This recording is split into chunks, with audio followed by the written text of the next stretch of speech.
ఒక హంతకుడు ఇద్దరు దంపతుల్ని అతి కిరాతకంగా హత్య చేసి స్నాప్చాట్ లోని లొకేషన్ ట్రాకింగ్ ఫీచర్ వల్ల ఎలా దొరికిపోయాడో ఈ వీడియోలో చెప్తా. ఎక్కడా స్కిప్ చేయకుండా చూడండి. ఈ ఘటన 2021 జూలైలో అమెరికాలో చోటు చేసుకుంది. 23 ఏళ్ల చాండ్లర్ అనే వ్యక్తి వాళ్ళ అమ్మా నాన్న 2 రోజుల నుండి కనిపించట్లేదని పోలీస్ స్టేషన్ లో కంప్లైంట్ ఇవ్వడంతో ఈ కేసు స్టార్ట్ అవుతుంది. బార్ట్ మరియు క్రిస్టా దంపతులు విస్కాన్సిన్ లోని డేన్ అనే ఊర్లో ఉండేవారు. బార్ట్ ఒక ప్రైవేట్ కంపెనీలో మేనేజింగ్ డైరెక్టర్ గా పనిచేసేవాడు. క్రిస్టా కస్టమర్ సర్వీస్ రిప్రజెంటేటివ్ గా పనిచేసేది. వీళ్లకు 24 ఏళ్ల మిచెల్, 23 ఏళ్ల చాండ్లర్ అనే ఇద్దరు పిల్లలున్నారు. వీళ్ళంటే ఆ దంపతులకి అమితమైన ప్రేమ ఉండేది. మిచెల్ వేరే ఊళ్ళో జాబ్ చేసేవాడు అండ్ ఇతనికి పెళ్లి కూడా ఫిక్స్ అయింది. చాండ్లర్ కి చాలా ఆశలుండేవి. అతను ఐటీ డిగ్రీ చదువుతున్నా అని, అతనికి ఒక మంచి ఇన్సూరెన్స్ కంపెనీలో ఇంటర్న్ గా అవకాశం వచ్చిందని అండ్ ప్రపంచంలోనే అత్యంత ధనవంతుల్లో ఒకరైన ఎలన్ మస్క్ స్పేస్ ఎక్స్ కంపెనీలో ఉద్యోగం వచ్చిందని చాలా ఎక్సైటెడ్ గా ఉండేవాడు. చాండ్లర్ కి కూడా క్యాథరిన్ అనే గర్ల్ ఫ్రెండ్ ఉండేది. వాళ్ళ జీవితాలు చాలా సాఫీగా సాగిపోతున్నాయి. క్రిస్టాకి ఆఫీస్ లో డేనియల్ క్రోనింగర్ అనే ఒక మంచి ఫ్రెండ్ ఉండేవాడు. జూలై 2 శుక్రవారం ఉదయం క్రిస్టా ఆఫీస్ కి రాకపోయేసరికి డేనియల్ క్రిస్టాకి కాల్స్, మెసేజెస్ చేశాడు. కానీ క్రిస్టా నుండి ఎలాంటి రెస్పాన్స్ రాలేదు. క్రిస్టా నార్మల్ గా ప్రతిదీ డేనియల్ తో షేర్ చేసుకునేది. కానీ అతనితో ఆ రోజు ఏమీ చెప్పకుండా ఆఫీస్ కి రాకపోయేసరికి, కాల్ చేసినా కూడా ఎలాంటి రెస్పాన్స్ లేకపోయేసరికి డేనియల్ కి కొంచెం వింతగా అనిపించింది. అసలు ఏం జరిగిందో తెలుసుకుందామని డేనియల్ అండ్ అతని గర్ల్ ఫ్రెండ్ క్రిస్టా వాళ్ళ ఇంటికి బయలుదేరారు. అక్కడికి వెళ్లి చూస్తే డోర్స్ క్లోజ్ చేసి ఉన్నాయి. డేనియల్ డోర్ ని కొడుతూ బార్ట్ అండ్ క్రిస్టాని పిలుస్తున్నాడు. కానీ లోపల నుండి ఎలాంటి సౌండ్ రావట్లేదు. కిటికీలోంచి చూస్తే ఎవ్వరూ కనిపించట్లేదు. తరువాత డేనియల్ ఇంటి పక్కకున్న గ్యారేజ్ కిటికీలోంచి లోపలికి తొంగి చూస్తే వాళ్ళిద్దరి 2 కార్లు అందులోనే ఉన్నాయి. అసలు డేనియల్ కి ఏమీ అర్థం కాలేదు. కార్లు ఇంట్లోనే ఉన్నాయి, వీళ్ళు ఎక్కడికి వెళ్ళి ఉంటారని ఆలోచిస్తూనే ఇంటి వెనుక వైపు వెళ్తుండగా చాండ్లర్ సడన్ గా ఇంటి పక్క తలుపులోంచి బయటకు వచ్చాడు. అతను కేవలం ఒక టవల్ కట్టుకుని బయటకు వచ్చి, హో నేను ఇప్పుడే స్నానం చేసి వచ్చాను, మీరేం వెతుకుతున్నారు, అసలు ఏం జరుగుతుంది అని అడిగాడు. దానికి డేనియల్, మేము బార్ట్ మరియు క్రిస్టా కోసం వెతుకుతున్నాము. క్రిస్టా ఈ రోజు ఆఫీస్ కి రాలేదు, కాల్ చేసినా కూడా ఎలాంటి రెస్పాన్స్ లేదు. సో ఏం జరిగిందో తెలుసుకుందామని ఇక్కడికి వచ్చామని చెప్పాడు. దానికి చాండ్లర్, హో అవునా, వాళ్ళు ఇవాళ పొద్దున్నే మా ఫ్యామిలీ ఫామ్ హౌస్ దగ్గర ఏదో అర్జెంట్ పని ఉందని ఎవరో అతనికి తెలియని కపుల్ వాళ్ళ కారులో అమ్మా నాన్నని తీసుకెళ్లారని చెప్పాడు. ఆ తర్వాత జూలై 3 శనివారం రోజున డేనియల్ చాండ్లర్ కి ఫోన్ చేసి, వాళ్ళు ఇంకా కూడా కాల్ లిఫ్ట్ చేయట్లేదు, తిరిగి కనీసం మెసేజ్ కూడా చేయట్లేదు, మీకేమైనా ఫోన్ చేశారా అని అడిగాడు. అప్పుడు చాండ్లర్, అక్కడ నెట్వర్క్ సరిగా ఉండదు, వాతావరణం స్పష్టంగా మారేంత వరకు వేచి చూస్తే గానీ వారికి మెసేజెస్ అందవు అని చెప్పాడు. జూలై 4 ఆదివారం చాండ్లర్ డేనియల్ కి ఫోన్ చేసి, ఇంట్లో చాలా బోర్ కొడుతుంది, టైం పాస్ కోసం ఏమైనా చేద్దాం అని అడిగితే వాళ్ళ ఇంటికి రమ్మని డేనియల్ ఇన్వైట్ చేశాడు. చాండ్లర్ ని వాళ్ళ పేరెంట్స్ గురించి అడిగినప్పుడు, వాళ్ళతో నేను మాట్లాడాను, వాళ్ళు సోమవారం తిరిగి వస్తాం అని అన్నారని చెప్పాడు. కానీ క్రిస్టా సోమవారం, మంగళవారం కూడా ఆఫీస్ కి రాలేదు. క్రిస్టాకి డాక్టర్ తో ఒక అపాయింట్మెంట్ ఉంది అండ్ ఇంతకు ముందు ఒకసారి అది పోస్ట్ పోన్ కూడా అయింది. ఈ అపాయింట్మెంట్ తనకి చాలా ముఖ్యమైనది. ఇప్పుడు ఆమె తన అపాయింట్మెంట్ కు కూడా రాలేదు. జూలై 7 బుధవారం నాటికి కూడా ఆమె నుండి ఎలాంటి సమాచారం లేకపోవడంతో ఎక్కడో ఏదో తప్పు జరుగుతుందని డేనియల్ కి అర్థమైంది. వాళ్ళే తిరిగి వస్తారులే అని లైట్ తీసుకున్న చాండ్లర్ ని వెంటనే వాళ్ళ పేరెంట్స్ గురించి పోలీస్ స్టేషన్ లో కంప్లైంట్ ఇవ్వమని డేనియల్ చెప్పాడు.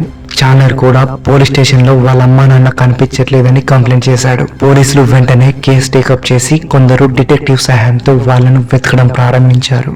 చాండ్లర్ చెప్పిన దాని ప్రకారం వాళ్ళ ఫామ్ హౌస్ లో ముందుగా వెతకడానికి వెళ్లారు. ఆ ఫామ్ హౌస్ ని 1940s లో ఒక నదీ తీరంలో క్రిస్టా వాళ్ళ తాతయ్య నానమ్మలు నిర్మించారు. అదే సమయానికి వాళ్ళ పెద్ద కొడుకు అండ్ కోడలు కూడా అక్కడికి వచ్చారు. అసలు వాళ్ళు వీకెండ్ లో ఫామ్ హౌస్ కి వెళ్తున్నట్లు ఎవ్వరికి చెప్పలేదు, ఈవెన్ మిచెల్ కి కూడా చెప్పలేదు.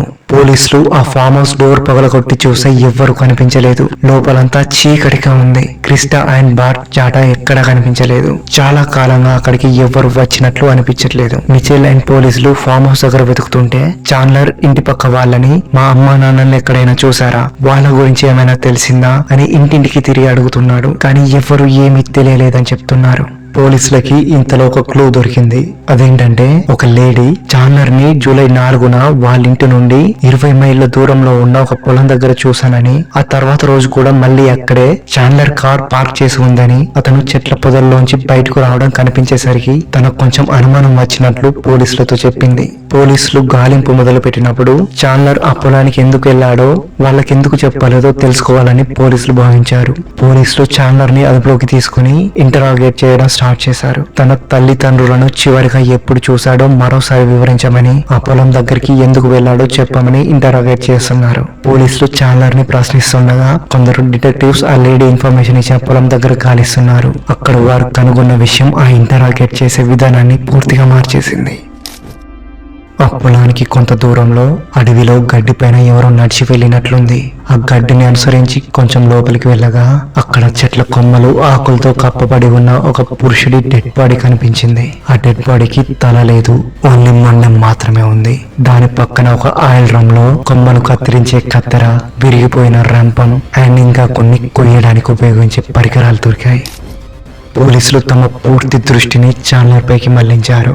అతనిప్పుడు అనుమానితుడు మరియు ప్రధాన నిందితుడు. ఆ ముండం ఎవరితో నిర్ధారించడానికి DNA పరీక్షలు జరుగుతుండగా పోలీసులు చాండ్లర్ ను తప్పిపోయిన వ్యక్తులకు సంబంధించి తప్పుడు సమాచారం ఇచ్చినందుకు అతన్ని అరెస్ట్ చేశారు. 2021 జూలై 10 అడవిలో దొరికిన ఆ ముండం బాట్ గా గుర్తించారు. ఆ విషయం తెలిసి ఒక్కసారిగా ఆ చుట్టుపక్కల వాళ్ళందరూ షాక్ అయిపోయారు. పోస్ట్ మార్టం రిపోర్ట్ ప్రకారం బాట్ ను వీపుపై 2 సార్లు కాల్చి అతి కిరాతకంగా, అతి దారుణంగా చంపి తలని కోసేసినట్టు తేలింది. అయితే ఇక్కడ ఇంకో కలవరపరిచే విషయం ఏంటంటే క్రిస్టా గురించి ఇంకా ఎవరికి ఏమీ తెలియదు.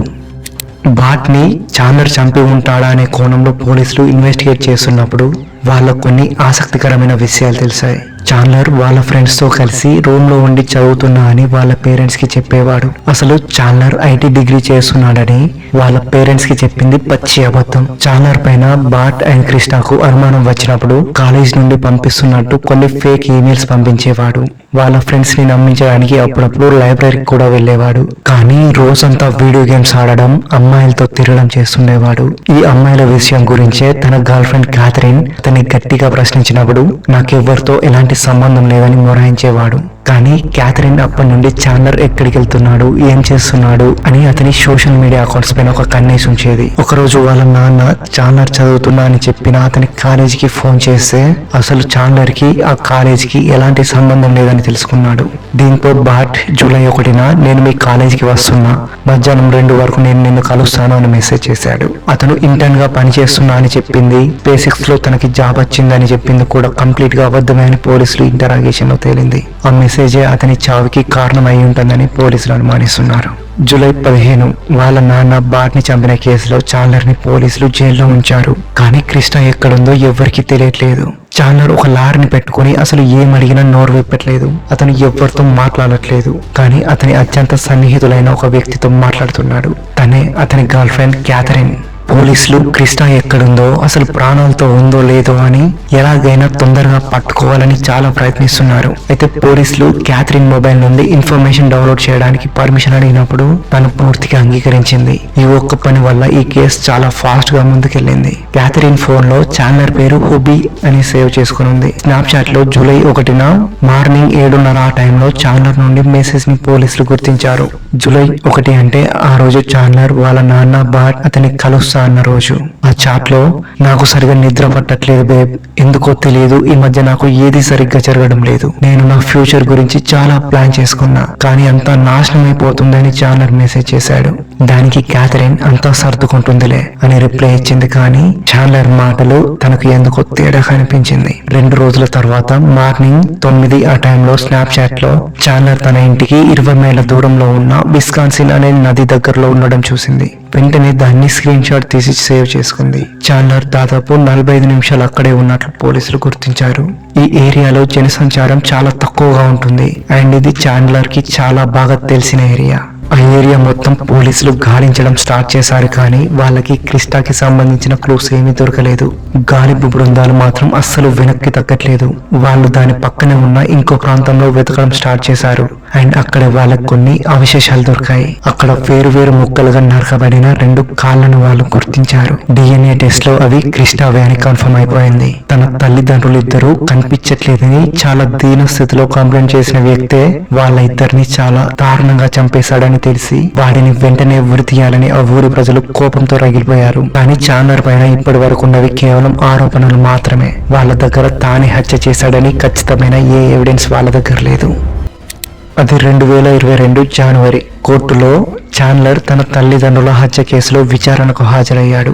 చాండ్లర్ అబద్ధాలు ఎక్కడ బయటపడతాయో అని తన తల్లిదండ్రులను అతి కిరాతకంగా చంపి ఆ బాడీస్ ని మాయం చేయాలని చూశాడని కోర్టులో నిరూపణ జరిగింది. ఈ హత్యలతో చాండ్లర్ ఒక్కడికేనా లేదా తన గర్ల్ ఫ్రెండ్ క్యాథరిన్ కి కూడా ఏమైనా సంబంధం ఉందా అని ఇన్వెస్టిగేట్ చేస్తున్నప్పుడు క్యాథరిన్ చెప్పిన సాక్ష్యాలు చాండ్లరే ఈ హత్యలు చేసినట్లు మరింత బలం చేకూరింది. వాళ్ళిద్దరూ తరచుగా కలిసే వాళ్ళని, సినిమాలకు వెళ్లే వాళ్ళని, కానీ హత్య జరిగిందని చెబుతున్న జూలై 1న తాను చాండ్లర్ ని కలవలేదని, ఆ రోజు వేరే పనిలో ఉన్నానని పోలీసులకు చెప్పింది. ఫోరెన్సిక్ ఎక్స్పర్ట్స్ వాళ్ళ ఇంటిని పరిశీలించినప్పుడు ఆ ఇల్లు చాలా నీట్ గా కనిపించింది. కానీ వాళ్ళు లుమినాల్ అనే కెమికల్ ని యూజ్ చేసి టెస్ట్ చేసినప్పుడు వాళ్ళకు కొన్ని రక్తపు మరకలు క్లీన్ చేసినట్లు ఆనవాళ్లు కనిపించాయి. అండ్ చాండ్లర్ ఇంట్లో గాజుపై అడిగేసి కాలికి గాయమైందని, ఆ రక్తాన్ని క్లీన్ చేయడానికి క్యాథరిన్ జూలై 2న ఒక మాప్ హైడ్రోజన్ పెరాక్సైడ్ తనకి ఇచ్చినట్లు పోలీసులకు చెప్పింది. పక్కింటి వాళ్ళ సీసీ కెమెరాలో రికార్డ్ అయిన దృశ్యం అందరినీ చాలా కలవరపరిచింది. అందులో చాండ్లర్ వాళ్ళ ఇంటి కిటికీలోంచి ఫైర్ ప్లేస్ నాన్ స్టాప్ గా మండుతూనే ఉన్నట్లు కనిపించింది.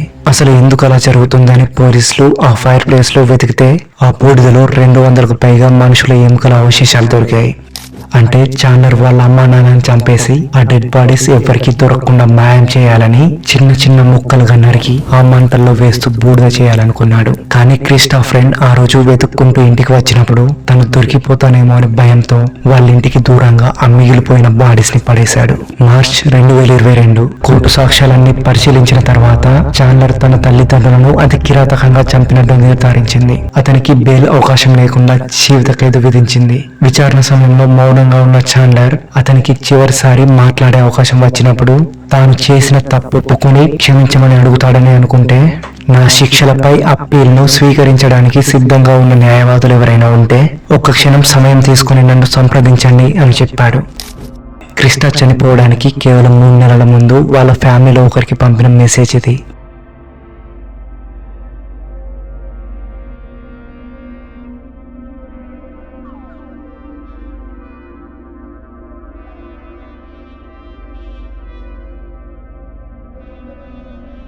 ఆమె తన కుమారుల పట్ల ఎంత గర్వపడిందో, చాండ్లర్ ని 100% పూర్తిగా ఎలా నమ్మిందో ఆ మెసేజ్ లో చూడవచ్చు. ఈ కేసు గురించి మీరేమనుకుంటున్నారు? తన తల్లిదండ్రుల్ని అతి కిరాతకంగా చంపిన వాడిని ఏం చేస్తే బాగుండేది? ఒకవేళ చాండ్లర్ నిజాయితీగా ఉండి తన తల్లిదండ్రుల దగ్గర నిజం చెప్తే ఏం జరిగి ఉండేది? కామెంట్స్ లో రాయండి.